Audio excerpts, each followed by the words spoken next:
Tonight, we're taking a deep dive into the biggest races in Hawaii as people across the state are already casting their votes.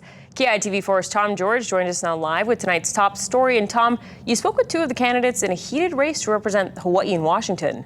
Yeah, tonight we're taking a look at the Democratic race for Hawaii's 1st congressional district. That's centered on urban Honolulu and the South Shore of Oahu. Congressman Ed Case facing a challenge from his left in the form of Sergio Alcubilla in a one-on-one race that's become all part of a bigger debate, not just for Hawaii voters, but for the future direction of the Democratic Party.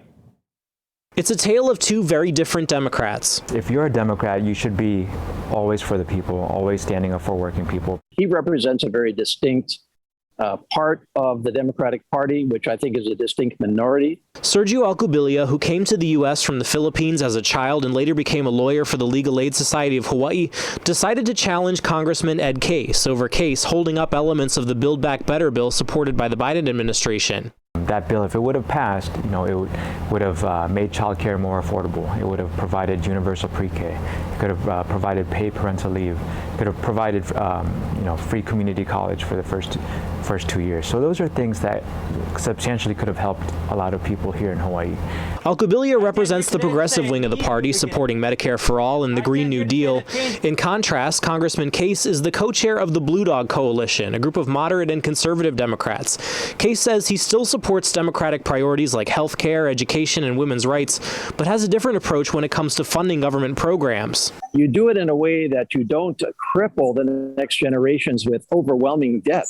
And I believe most people in Hawaii, regardless of whether they're R's or D's or I's or any other party or no party, believe in some basic fiscal responsibility. Another difference, Case has been a longtime critic of the Jones Act, the law covering shipping to Hawaii he says has been keeping our prices sky high, while Alcubilla supports it, saying it keeps union jobs in the hands of American workers.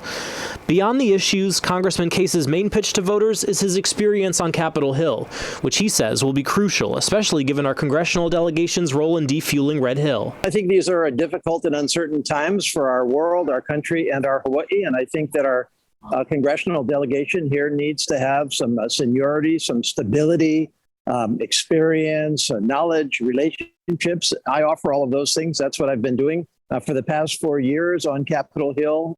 But Alcubilla argues his life experience and his working class roots are the experience that really counts. If you're just another wealthy millionaire, it's hard to really understand what people are going through. Yeah, you can see it. Yeah, you can read about it. But until you've lived it, until you've worked directly with it, from my own upbringing and just my own experience in the community, it's hard to fight for those things unless you really know what people are going through.